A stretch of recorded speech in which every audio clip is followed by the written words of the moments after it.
जय भीम, जय भारत, सशक्त भारत चैनल पर मैं महंत माझी। आज फिर हम लोग बात करने के लिए इकट्ठा हुए हैं। इंजीनियर लंकेश्वर बाबू हमारे सामने हैं।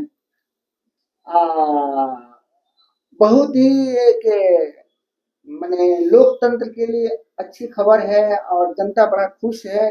सभी जगह इसकी चर्चा है कि सुप्रीम कोर्ट ने इलेक्ट्रल बॉन्ड के लिए जो फैसला दिया था 15 फरवरी को, जिसमें कि था कि इलेक्ट्रल बॉन्ड जो गुप्त चंदा था, बिना नाम, बिना आता पता का, बिना कोई लिमिट अमाउंट का, तो उसको जो है सो दे दिया, जिसको मन किया उसको दिया, कोई उसका अता पता नहीं था। तो करोड़ों से ऊपर का भी चंदा दिया जा सकता है। एक आदमी 10-10 करोड़ का चंदा मिला हुआ है। तो उसमें कुछ केस हुए थे। उस केस के जजमेंट में सुप्रीम कोर्ट ने उसको असंवैधानिक घोषित कर दिया। अच्छा, अनकॉन्स्टिट्यूशनल। अब असंवैधानिक घोषित कर दिया, संविधान के अनुकूल नहीं है। जितना संविधान के अनुच्छेदों में संशोधन किया गया था, कंपनी एक्ट में संशोधन किया गया था, चंदा के जो पार्टियां हैं उनको भी जो देना पड़ता था अपना हिसाब किताब, उस सब में संशोधन हुआ, कंपनी एक्ट में और पार्टियों के एक्ट में, सब में। उस सब संशोधन को सुप्रीम कोर्ट ने असंवैधानिक घोषित कर दिया 15 फरवरी।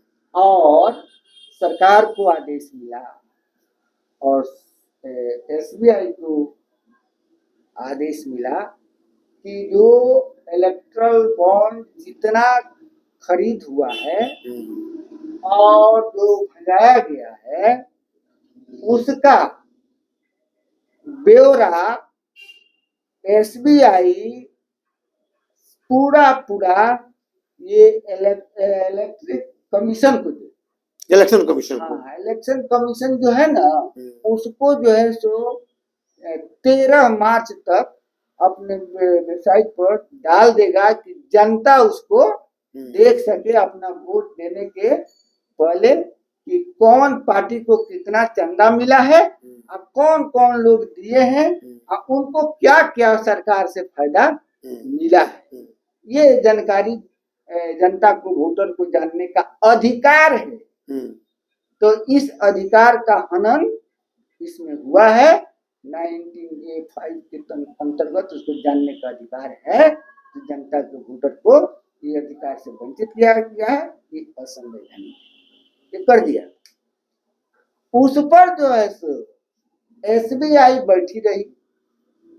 अब बैठ करके 26 दिन बीत गया, तब 2 दिन पहले यानी 4 तारीख को, 6 तारीख तक उसको देना था। तो 13 तारीख तक इलेक्शन कमीशन को वो प्रकाशित करना था, अपने वेबसाइट पर डालना था। तो उसके पहले 4 तारीख को क्या किया कि आके समय का एक पिटीशन दे, याचिका मालिक डाल के हमको समय दें। हाँ, कि हमको समय दिया 30 जून तक। अच्छा, ताकि इलेक्शन खत्म हो जाए। यही बात है। हाँ, 30 जून तक उसको, ताकि इलेक्शन में कोई प्रभाव नहीं पड़े। 136 दिन का समय मांग रहा था और डाल दिया।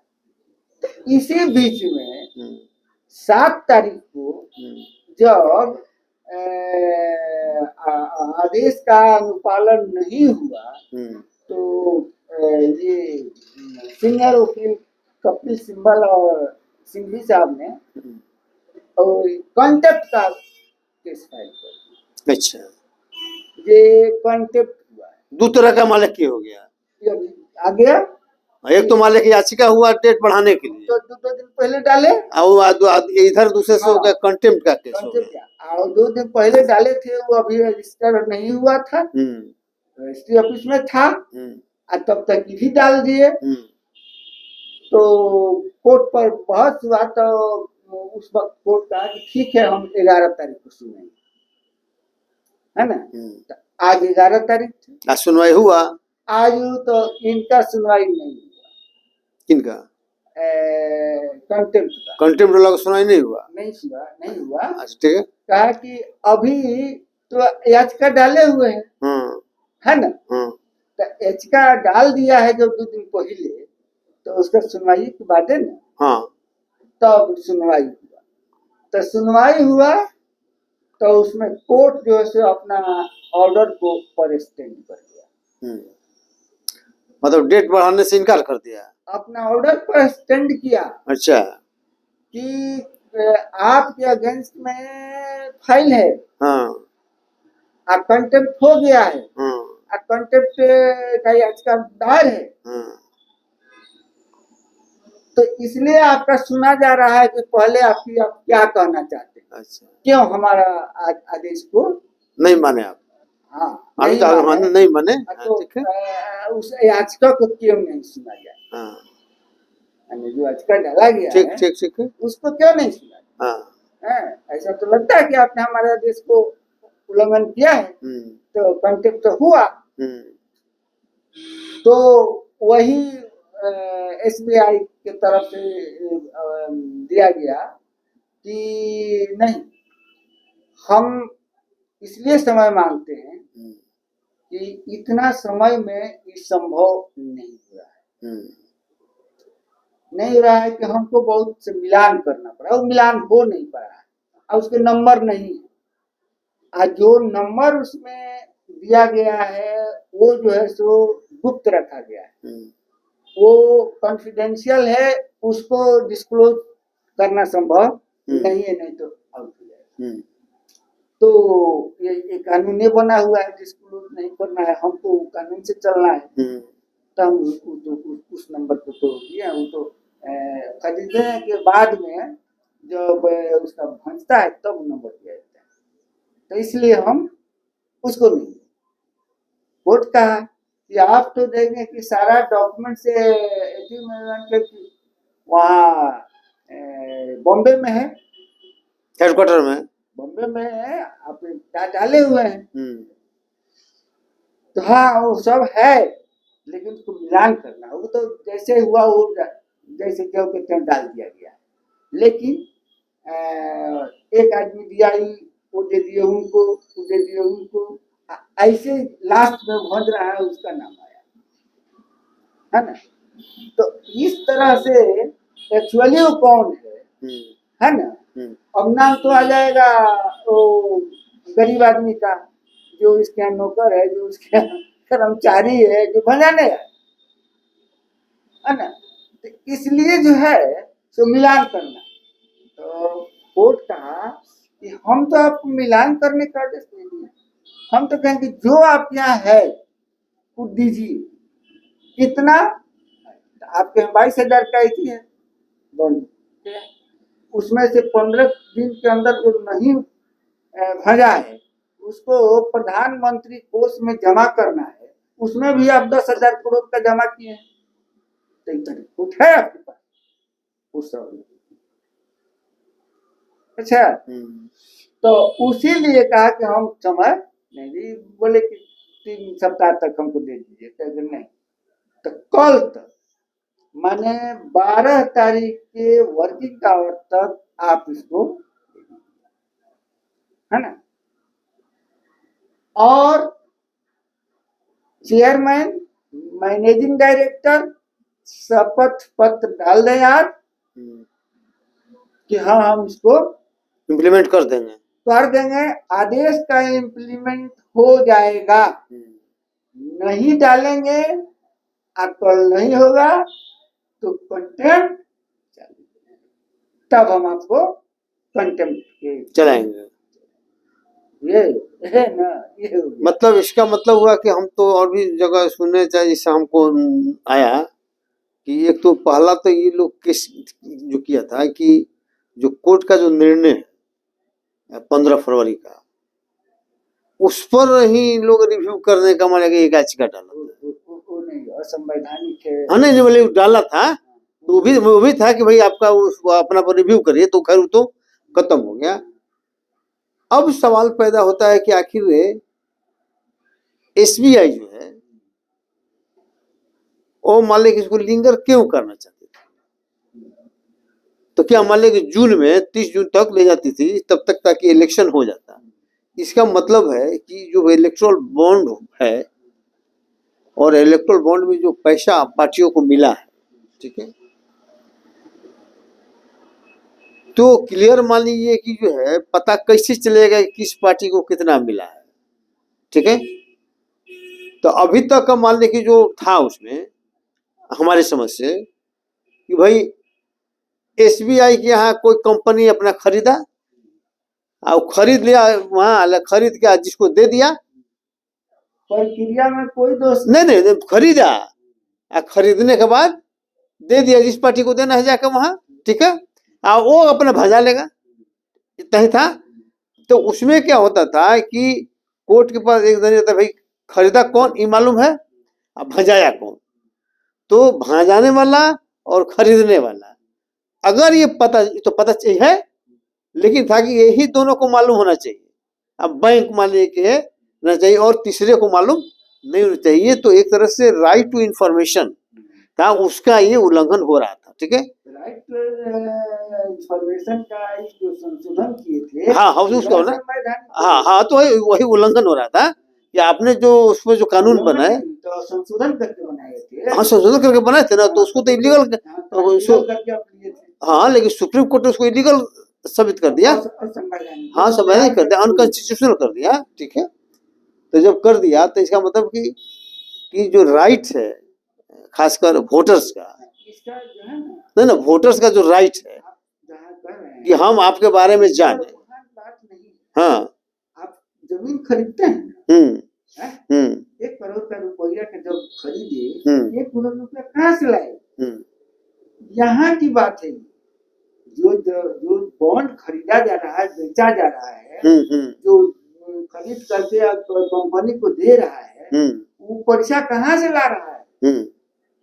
अच्छा ठीक है, 10 करोड़ जो ले आया, तो 10 करोड़ उसके पास जब हुआ तो बैंक कहाँ से लाया, उसका कौन कौन सा प्रक्रिया और पूरा हुआ है, जैसे इनकम टैक्स हुआ ना, तो मान लेते हैं कि इनकम टैक्स में भी ये वो तो इनकम टैक्स डिपार्टमेंट वो तो अलग देखेगा, वो संशोधन कर दिया है, उसको भी हाँ ठीक है, उसको मान लीजिए इनकम टैक्स देखेगा कि भाई आपके यहाँ पैसा कहाँ से, ये तो अलग चीज हुआ ना, ठीक है हटा ना दिया, तो उसको असंवैधानिक घोषित हो गया ना, तो खत्म हो गया। तो अब तो जो पहले वाला वो रह गया ना, तो अब सवाल ये नहीं है, सवाल ये है कि भाई आखिर जो पैसा किसी ने दिया तो उसमें सवाल उठता है कि पैसा कहाँ से दिया, वही सवाल है। नहीं हम समझ गए, नहीं ना दूसरी बात हमारी बात सुनिए, दूसरी बात जो पैसा किसको दिए तो भी मालूम हो जाएगा, और उस जिसको आप पैसा दिए चंदा के नाम पर, गुप्त चंदा,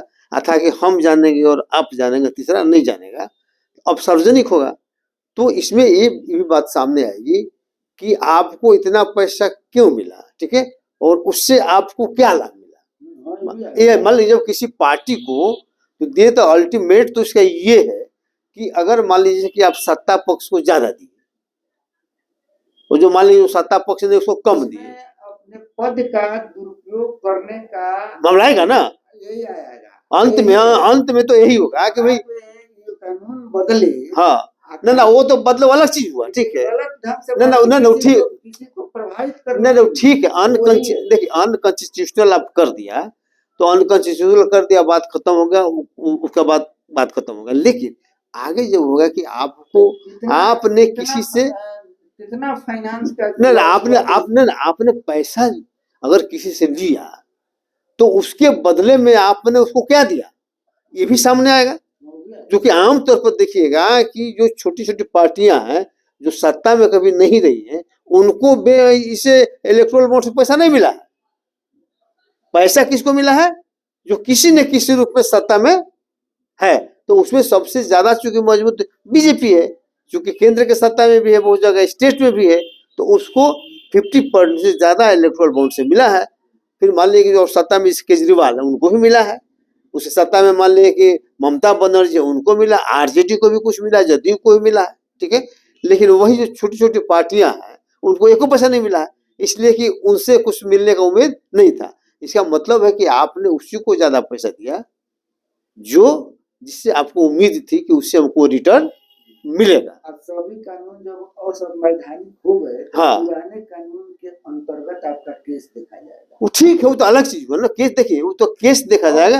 अब नहीं, मेन पॉलिटिकल ये आएगा। देखिए मेन पॉलिटिकल ये चीज है कि भाई आपने जो पैसा लिया तो आपने पैसा कितना लिया और उसके एवज में आपने क्या किया उसे लिए। उसमें जनता कुछ नहीं कर सकती। जनता इलेक्शन में करेंगे ना, इलेक्शन कमीशन को नहीं, इसलिए इलेक्शन कमीशन को भेजने का क्या मतलब है। यही करने वाला। वो तो मान लीजिए ईडी को कहता है कि जांच करिए, सीबीआई को कहता है, लेकिन कहा कि नहीं ये इंफॉर्मेशन जो है वो दीजिए। नहीं, ये इंफॉर्मेशन जनता को पाने का हक है।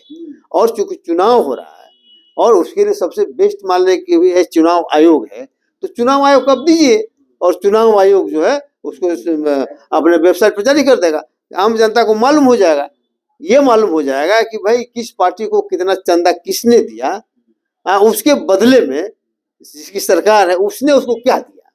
तो अगर पता चलेगा कि अगर मान लें कि मोदी के मान लें कि बीजेपी सबसे बड़ी पार्टी है, सत्ता में है, तो अगर मोदी को अगर 1000 करोड़ बॉन्ड से मिला जिस किसी ने दिया, और अगर उस कंपनी को उस सेक्टर का मान लें कि जो है अगर उसको इन्होंने 40,000 करोड़ रुपया अगर माफ कर दिया तो कहा जाएगा ना कि आप उसी के एवज में माफ किए, ये मामला आएगा ना। नहीं तो अगर चंदा देना सबको बराबर बराबर बांट देता तो सत्ता देखने का मतलब क्या है कि उसे रिटर्न की आशा है।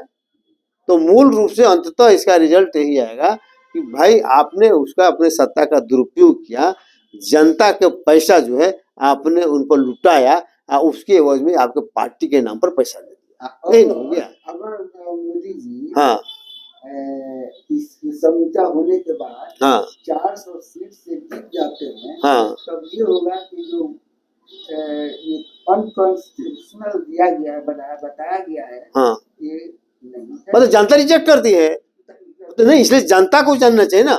मेन अल्टीमेट इसका रिजल्ट ये है कि जनता कितना समझती है इसको भ्रष्टाचार के रूप में लेगी या नहीं लेगी, है कि नहीं। तो अगर भ्रष्टाचार के रूप में लेगी तो निश्चित रूप से मोदी को भगा देगी, ठीक है। अगर लगेगा कि नहीं सही है तो फिर उसको बना देगी।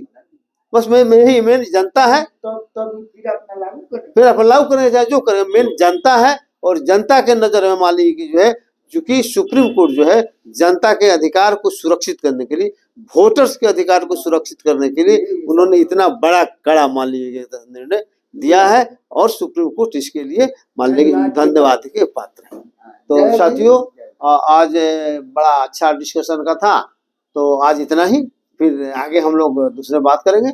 जय भीम, जय भारत, जय संविधान।